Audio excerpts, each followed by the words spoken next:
hoop jy het 'n goeie week gehad en dit was vir my heerlik om saam met jou hierdie week te wandel rondom die tema van gestrooptheid.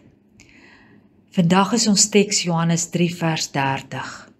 Hy moet meer word, maar ek minder. En die tema is gestroop van myself. Van kleintyd af hoor ons dat ons onsself moet laat geld en moet opstaan vir ons regte.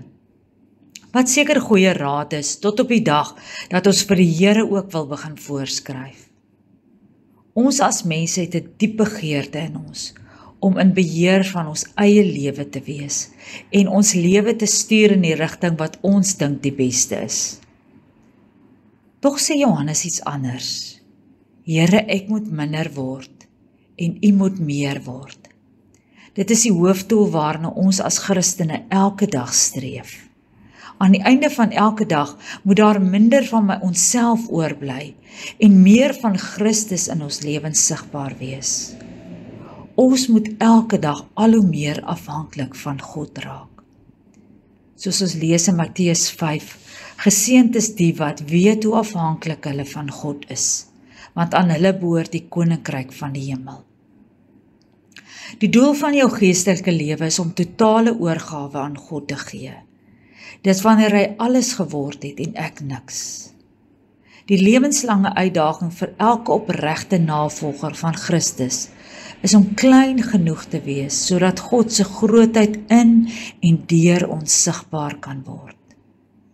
Ons moet minder word, sodat hy wat alles is, nog meer kan word in ons. Hierdie vorming begin met die eenvoudige keuse om onsself daagliks beskikbaar te stel as nederige werktuie in die hand van die Here.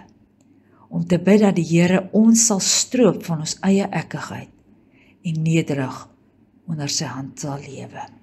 Amen. Kom ons bid saam.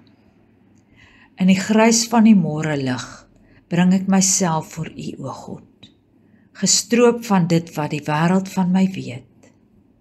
Elke klein gedagtetjie is aan U bekend, al my drome lê mooi uitgepak. Elke kommer het U eerste raak gesien. Stroop my van alle onsuiverheid. Gebruik my vandag tot U eer. Laat my luister na die Heilige Gees wat in my woon. Help my om te onthou van hoe Jesus mense na hulle U gelei het. My almagtige God en Vader, dankie vir die voorreg om te weet dat U my God is. Dankie vir elke seëning en U aanraking. U ken elke faset van my lewe. U verstaan elke optrede van my. En hier die oggend wil ek U kom dank. U is in beheer van my lewe. Laat U lig deur my skyn in elke oomblik van my dag. Amen.